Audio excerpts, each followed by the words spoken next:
बिस्मिल्लाहिर्रहमानिर्रहीम। Welcome to Shine Forces Academy. Dear students, आज मैं आपके लिए फ़िज़िक्स में मज़ीद कुछ टेस्ट लेकर आया हूँ जो आपको बहुत ही फ़ायदा देने वाले हैं। इनको ज़रूर देखें और अपने दोस्तों में भी शेयर करें।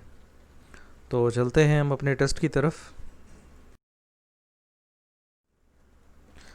हमारा पहला क्वेश्चन है, how many types of registers are there, यानी रजिस्टर्स की कितनी अक़साम हैं। दूसरे लफ्ज़ों में आप ये कह सकते हैं या रजिस्टर्स कितने किस्म के होते हैं। तो ये जनाब 2 किस्म के होते हैं, तो इसका आंसर होगा 2। दूसरा क्वेश्चन है कि वो क्या चीज़ है जिसे हम कहते हैं is the number of moles of solute in 1000 ग्राम, यानी 1 kg ऑफ सॉल्वेंट। ठीक है, तो उसको हम क्या चीज़ कहते हैं जो 1000 किलोग्राम के सॉल्यूट्स के मोल्स होते हैं। ठीक है, तो उसे हम मोलैरिटी कहते हैं। ठीक है, तो ये इसके बारे में मज़ीद आपने फ़िज़िक्स की बुक्स में पढ़ लेना है। तो ये सवाल भी इसी तरह आता है। ठीक है, तो थोड़ा सा चेंज भी बाज़-औक़ात कर देते हैं, लेकिन आप ये ज़रूर ज़हन में रखें कि मोलैरिटी का क्वेश्चन जो है ना ये आता है। ठीक है, उसके बाद है केरोसिन ऑयल, जिसे हम मिट्टी का तेल कहते हैं। इसके बाद petrol, diesel are to be separated from each other due to. तो कहते हैं कि ये आपको पता है कि पेट्रोल, डीज़ल, मिट्टी का तेल ये सारा एक ही मिक्सचर में होता है। ज़मीन से जब निकलता है तो ये मिक्सचर में होता है। ये फिर रिफाइनरीज़ में जब ये जाता है वो मिक्सचर, तो उससे फिर केरोसिन ऑयल अलहदा किया जाता है, पेट्रोल अलहदा किया जाता है, डीज़ल अलहदा किया जाता है।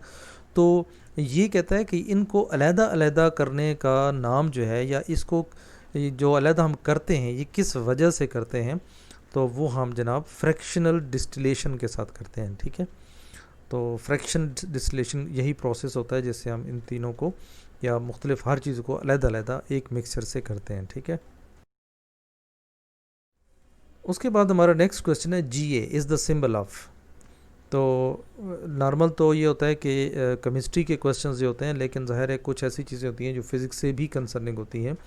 तो Ga जो है ये एक हमारे एलिमेंट का नाम है, और उसका नाम क्या है, उसके लिए पूरा नाम हम क्या यूज़ करते हैं, तो वो है गैलियम। ठीक है, नेक्स्ट हमारा क्वेश्चन है, the height between Jio stationery satellite and the centre of earth, यानी जियो स्टेशनरी सैटेलाइट ये एक सियारा है, इसकी हाइट और ज़मीन का जो सेंटर है, ठीक है, उसके दरमियान कितना डिस्टेंस है। तो ये याद रखें, ये 36,000 किलोमीटर है। ठीक है, या इसको दूसरे लफ्ज़ों में भी बहुत लिख सकते हैं, 3.6 इंटू 10⁻⁴। ठीक है, तो वो आ जाएगा 3। ठीक है, तो ये भी उस फॉर्म में भी लिख सकते हैं, तो बात एक ही है। तो इसलिए आपने ये चीज़ ज़हन में रखनी है कि 36,000 या फिर 3.6 इंटू 10⁻³ किलोमीटर, ये एक ही बात है। ठीक है, उसके बाद हम चलते हैं, नेक्स्ट हमारा क्वेश्चन है, ml2T⁻⁻² is the dimension of. तो याद रखें ये डायमेंशन के क्वेश्चंस भी आते हैं, तो ये आपको पता होना चाहिए कि ये डायमेंशन जो है ये किस चीज़ की डायमेंशन है। तो आपको करंट की पता होनी चाहिए, joule, newton meter, energy, power. तो ये जो वाली डायमेंशन है ये जनाब डायमेंशन है जाउल या न्यूटन मीटर। ठीक है, अब ये क्वेश्चन बाजू का ये भी दे देते हैं कि जाउल को अलहदा लिख देंगे, न्यूटन मीटर को अलहदा लिख देंगे, तीसरा जवाब बोथ ए एंड बी कर देंगे, या फिर यहाँ कोई और करके और उसके बाद तीसरा जो है वो नन ऑफ द अबव कर देंगे। तो वो फिर नन वाला ऑप्शन जो है वो ठीक होगा अगर बोथ ए एंड बी वाला नहीं है तो। ठीक है, तो ये जहन में रखना है कि इस तरह की जो है वो चेंज होती है, सवाल एक जैसे ही होते हैं लेकिन की जो है वो चेंज कर देते हैं। उसके बाद नेक्स्ट हमारा क्वेश्चन है, ग्रे टिन हैज़। ग्रे जो है आपको पता है कि ग्रे कलर होता है, तो ग्रे टिन जो है ये एक शीट है, तो उसे कहते हैं कि उसमें जो स्ट्रक्चर है उसका स्ट्रक्चर किस किस्म का होता है, तो उसमें स्ट्रक्चर जो है वो क्यूबिक होता है। ठीक है, ग्रे टिन का जो स्ट्रक्चर है उसका जो ढांचा है या उसकी शक्ल है वो क्यूबिक में होती है। An atom having tendency to complete 8 electrons in their valence shell, this property is known as. कि एक कोई भी एटम है उसमें ये टेंडेंसी होती है, यानी रुझान होता है उसके अंदर कि वो अपने 8 इलेक्ट्रॉन को पूरा करे। ठीक है, एक वैलेंस शेल में। तो इस प्रॉपर्टी को क्या कहते हैं, इस प्रॉपर्टी को हम ऑक्टेट रूल कहते हैं। ठीक है, an atom having same atomic number but different mass number, यानी कोई भी एटम जिसका एटॉमिक नंबर सेम हो लेकिन उसकी मास नंबर डिफरेंट हो, तो उसको हम क्या कहते हैं, उसको हम आइसोटोप्स कहते हैं। ठीक है, तो ये आइसोटोप्स की डेफिनेशन और इससे रिलेटेड जो भी क्वेश्चन है ये भी आपने देख लेने हैं मज़ीद। ये क्योंकि स्टूडेंट्स याद रखें, ये तमाम क्वेश्चंस मैं वो डालता हूँ जो ऑलरेडी पहले यूज़ हो चुके हैं, कहीं ना कहीं रिफ्लेक्ट हुए हैं, कहीं ना कहीं टेस्ट में आ चुके हैं। ठीक है, तो इसलिए आपने ये तो तैयार करने ही करने हैं, इसके अलावा इससे जितने भी रिलेटेड क्वेश्चंस हैं बुक से आप देख लें, तो वो ज़रूर आपने देख लेने हैं। ठीक है, अदरवाइज़ आपकी लक है, अगर यही क्वेश्चन आ जाते हैं तो well and good. Number of groups in periodic table, तो एक पीरियाडिक टेबल में कितने ग्रुप्स होते हैं, तो टोटल ग्रुप जो है वो 8 होते हैं। ठीक है, तो ये भी, अब ये भी नॉर्मल उसका केमिस्ट्री का क्वेश्चन है, लेकिन ज़ाहिर है फ़िज़िक्स का इसके साथ एक रिलेशन है, तो फिज़िक्स में कहीं ना कहीं यूज़ होता है, तो इसलिए आपको पता होना चाहिए। Hydrogen bonding occurs, hydrogen bonding किस जगह हो रही होती है, तो अब हाइड्रोजन नाम से ही ज़ाहिर है कि जिसमें एच जो है वो इन्वॉल्व होगा। तो अब कॉमन सेंस अगर यूज़ करें तो इन तीनों में जो एच है वो कहाँ पे यूज़ हो रहा है, वो H2O यानी वाटर में यूज़ हो रहा है, तो इस जगह हाइड्रोजन जो है वो बॉन्डिंग कर रहा है। ठीक है, बॉन्डिंग कहते हैं आपस में किसी चीज़ को कनेक्ट करके रखना। Definition of industrial chemistry, industrial chemistry की डेफिनीशन क्या है? इंडस्ट्रियल केमिस्ट्री की डेफिनीशन ये है कि कंपाउंड्स ऑन कमर्शियल स्केल। ठीक है, जब भी कंपाउंड्स कमर्शियल स्केल्स पर होंगे तो इसको हम क्या कहते हैं, industrial chemistry.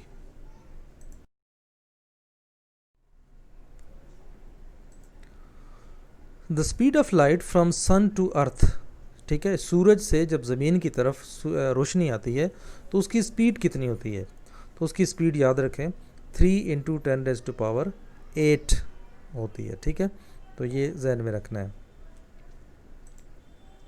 Who discovered proton, proton को किसने डिस्कवर्ड किया, तो प्रोटॉन जो है ये डिस्कवर्ड किए हैं गोल्डस्टाइन ने। ठीक है, तो ये नाम भी याद रखने, ये आपको पता होना चाहिए कि इब्न अल हैशम ने क्या क्या ईजाद किया है, अलबैरूनी ने क्या किया है, एरिस्टोटल ने क्या किया है। ठीक है, तो ये मैं इनसे रिलेटेड भी जो आपके फ़िज़िक्स में क्वेश्चंस हैं वो इंशाल्लाह मैं नेक्स्ट किसी वीडियो में इंशाल्लाह वो भी डाल दूँगा, लेकिन ये ज़रूर आपने देख लेने हैं ख़ुद भी। ठीक है, तो ये लाजमी क्वेश्चन आते हैं कि या तो वो काम दे देते हैं कि ये काम किसने किया, या फिर कह देते हैं कि इब्न अल हैशम ने सपोज़ क्या काम किया, कोई उसने बुक लिखी, तो ये सारी चीज़ें आती हैं। ठीक है, इसलिए इसको जहन में रखना है।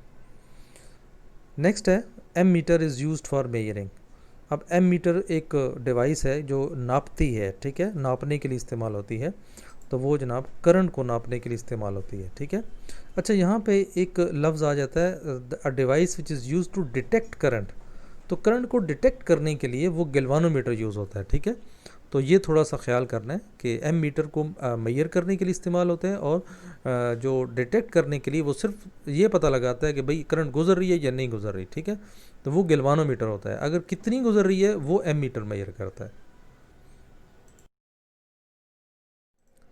नेक्स्ट हमारा क्वेश्चन है कि mass of 700 Newton man moving in a car 66 kilometre per hour is, तो अगर एक मास जो है ना वो 700 न्यूटन है और मैन मूव कर रहा है किसके साथ, तो उसका फिर क्या होगा 70 kg। ठीक है, मास उसकी क्या होगी 70 kg।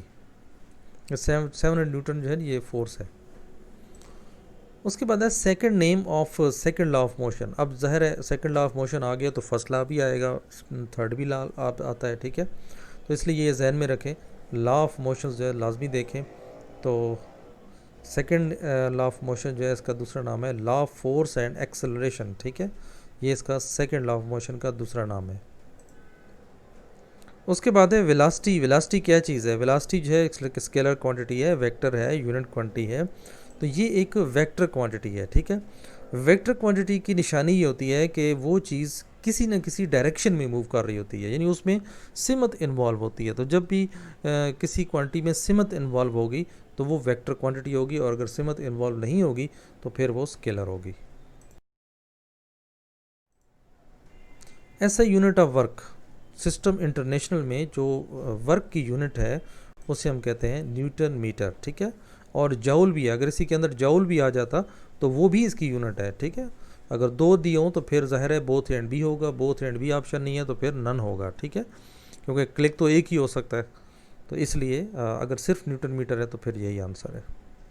तो ये थोड़ी टेक्निकल चीज़ें वो डालते हैं, ठीक है। सवाल बड़ा आसान सा होता है लेकिन उसके ऑप्शंस पे अपने बहुत ज़्यादा गौर करना है, और लेकिन टाइम का भी ख्याल करना है, टाइम बहुत थोड़ा होता है। Work is a product of displacement and, ठीक है, नॉर्मल आपने इक्वेशन पढ़ी होगी, W is equal to F dot T, force into displacement. तो ज़ाहिर है इसकी दूसरी जो डिस्प्लेसमेंट दी गई है तो दूसरी प्रोडक्ट जो है वो फोर्स है इसके साथ। इसके अलावा A N D get involve, A N D gate में कौन सा ऑपरेशन इन्वॉल्व होता है, तो उसमें मल्टीप्लाइकेशन जो है वो इन्वॉल्व होता है, ठीक है। ये ऑपरेशन आपने जहन में रखना है।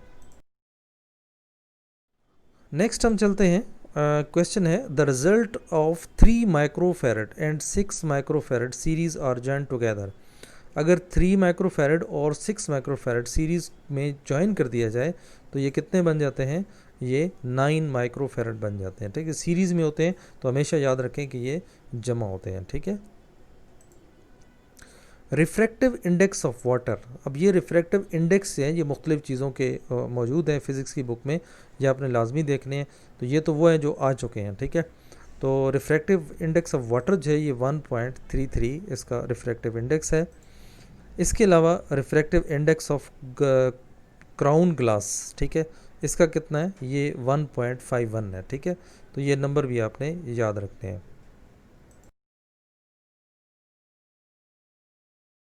आज का ये लेक्चर हमारा फ़िज़िक्स के कुछ और मज़ीद इम्पोर्टेंट क्वेश्चंस के बारे में था। मैं उम्मीद करता हूँ कि आपको सारे समझ आ गए होंगे, और इसी तरह मेरी वीडियोस को देखते रहें, लाइक करें, शेयर करें अपने दोस्तों के साथ। तो मैं पहले जैसे अर्ज़ करता रहता हूँ कि मेरी आपसे और कोई डिमांड नहीं है, ठीक है। मुझे सिर्फ दुआओं में याद रखें, और जो भी सवाल आप समझते हैं कि आपके किसी भी टेस्ट में आया है वो ज़रूर मुझ तक शेयर करें, ताकि ताकि वीडियो के ज़रिए बाकी दोस्तों तक शेयर कर सकूं, ठीक है। तो ये आपकी मेरे साथ नवाजिश है। इसके अलावा इंशाल्लाह मैं जहाँ तक मेरा मुमकिन हो सके, जहाँ तक मुझे जो सवाल मिलते हैं मैं ज़रूर आपके साथ शेयर करता रहूँगा। मेरे वीडियो चैनल को ज़रूर सब्सक्राइब करें अभी तक अगर आपने सब्सक्राइब नहीं किया। तो इसमें जितने भी सवाल हैं अगर आप ये याद कर लेते हैं, अच्छी तरीके से इसकी प्रैक्टिस कर लेते हैं, तो मुझे पूरी उम्मीद है कि आप किसी भी टेस्ट में फ़ेल नहीं होते, ठीक है। क्योंकि यही चीज़ें सिर्फ इन्हीं सवालों को, इस स्टेटमेंट्स को चेंज कर दिया जाता है, ऑप्शंस को चेंज कर दिया जाता है, अदरवाइज़ क्वेश्चंस जो है ना वो यही रहते हैं, ठीक है। तो इसलिए बहुत अच्छे तरीके से इसको याद करें, ठीक है। तो मेरी दुआ है अल्लाह ताला आपको हर टेस्ट में कामयाब करे। टेक केयर, अल्लाह हाफ़िज़।